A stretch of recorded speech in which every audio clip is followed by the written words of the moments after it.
Қазақ тілінде, ғажап тілінде. Армысыздар, құрметті көрермендер. Сіздерді 5 қыркүйек Қазақстан Республикасы халықтарының тілдері күні және Ахмет Байтұрсыновтың туған күнімен құттықтаймыз. Осы мерекеге орай ұйымдастырылған Тіл ел байлығы атты жасөспірімдер арасындағы онлайн іс-шарасына қош келдіңіздер. Тіл қандай ұлтта елде болмасын, әрқашан қастерлі де құдіретті. Ол әрбір адамға ана сүтімен бірге еніп қалыптасады. Тіл әрбір елдің жаны. Бүгінде қазақ жерінде 130-дан астам ұлт өкілдері өмір сүріп келеді. Және олардың әрқайсысының ана тілі мен ата дәстүрі бар. Ел тәуелсіздігінің ең басты белгісі оның ана тілі екені бәріне белгілі. Тіл халықтың сан ғасырлық тарихы. Ана тілі жоқ ел мемлекет болып өмір сүру мүмкін емес.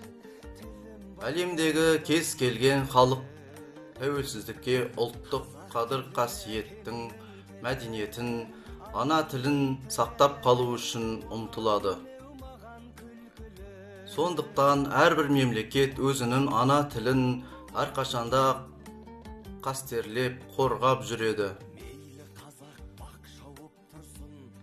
Ал ана тілін қорғау дегеніміз өз ана тілінде таза сөйлеу. Ендеше азамат тарихындағы көп тілді меңгерген полиглот ғалымдар мен басқа да тілдер туралы қызықты деректерді бөлісе кеткеніміз жөн сияқты. Олай болса, кезекті дөңгелек стол басындағы оқушыларға береміз. Шығыс ғұламасы Әл-Фараби 70-ге жуық тілді меңгерген. Ұлы Абай орыс қазақ тілімен қатар парсы, араб тілдерін меңгерген. Орыс тілін орта жастай асып барып кеш меңгерген. Пушкин француз, ағылшын, неміс, итальян, испан, латын, грек, славян тілдерін білген. Көне еврей тілін зерттеген. Луначарский испан тілін 57 жасында үйренген екен. Профессор Құдайберген Жұманов көп тіл білген кісі. Тіпті ана тізімді салыстырмалы жүйемен үйренуге де, зерттеуге де себебі бар деп жапон тілінде меңгерген. Сәлеметсіздер ме, сіздермен Бексұлтан Айолым. Сіздердің баршаларыңызды тілдер мерекесімен құттықтаймын. Тіл деген алып мұхит түбі терең, піспегі толқын шашқан көбі ерең. Қадірін тілдің сұра сақаулардан, көзіне жас алып күбірлеген. Тіл деген жарық жұлдыз аспандағы, арманның қиял жетпес баспалдағы. Қадірін тілдің сұрау мұқаулардан, көлінен ұшпай қалған қасқалдағы. Тіл деген адастырмас темір қазық, өрісін магнитінің өмірге азық. Қадірін тілдің сұрау кереңдерден, сөйлеуді арман еткен көңілі жазып. Бүгінгі 5 қыркүйек Қазақстан Республикасының тілдер мерекесі күнімен құттықтау үшін Достық ұлттық мәдени отауының мүшесіне сөз кезегі беріледі. Сәлеметсіздер ме, құрметті көрермендер. Мен Аттахова Фарида, Достық ұлттық мәдени отауының мүшесімін. Бүгінгі Қазақстан Республикасының тілдер күні мерекесімен құттықтаймын. Қазақстанда дүниеге келіп, қазақ тілінде сөйлеген үшін бақыттымын. Здравствуйте, дорогие зрители! Хочу поздравить вас с Днем языков Республики Казахстан и пожелать вам крепкого здоровья, семейного благополучия и успехов во всех начинаниях. Ақын әдеби зерттеуші, ғалым, түркітанушы, публицист, педагог, аудармашы, қоғам қайраткері Ахмет Байтұрсынұлы шығармашылық жұмысын өлең жазудан бастаған. Онда ол еңбекші халықтың ауыр халін, арман тілегін, мұң-мұқтажын көрсетіп, жұртшылықты оқу, білім, ғылымға, рухани биіктікке, мәдениетті көрсетуге, еңбек етуге шақырады. Байтұрсынұлы қазақ тілі білімін 20 ғасырдың бас кезінде қалыптастырып, оның ірге тасын қалады. Араб графикасына негізделген қазақ жазуының реформаторы болды. Ахмет қазақ ұлтына жанын аямай қызмет қылды. Халықтың арын іздеп өзінің ойға алған ісі үшін бір басын бәйгеге тікті деп жазған екен Сәкен Сейфуллин. Байтұрсынның өлеңдерінен үзінді өлең оқып беру үшін кезекті оқушыларға беремін. Ахмет Байтұрсынұлы, кісі мен көлеңке. Айтайын бір тентектің әңгімесін, демеңдер, сөз қып жазған мұның несін. Есі ауыз көре салып қуалады, өзінің ұстаймын деп көлеңкесін. Бұл қоса көлеңкесі алыстады, жүгірсе шеріктігі қалыспады. Қатты да, жай да қуды ұстатпады, болған шабар өнерін қарыштады. Тентектің бір мезгілде кірді есі, әуре боп, қуып маған қажет несі? Осылай ойлап қайта жүріп еді, артынан қуды енді көлеңкесі. Кейбіреу қыдырдарып қараса бақ, бейне бір осы айтылған көлеңкен ақ. Қайырылмай, қарағанда бақ-дәулетке, артынан қуалайды қайтарып.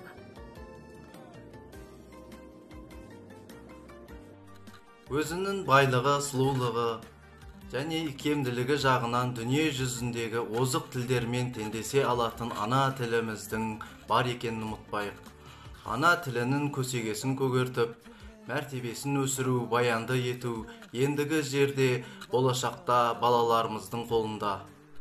Бүгінгі мерекенің құрметті әнші қыздарыңыз Исмайлова Үріскүлдің орындауында Ананың тілі әнін қабыл алыңыздар.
Осымен бүгінгі Қазақстан Республикасы Тілдер күні мен Ахмет Байтұрсыновтың туған күніне арналған іс-шарамыз аяқталды.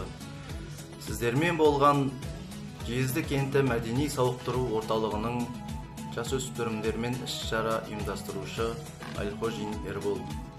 Сау саламатта болыңыздар. Сүрінгенде, бүлінгенде бір қазақ, сүйеу болсын, түреу болсын мың қазақ. Сүрінгенде, бүлінгенде бір қазақ.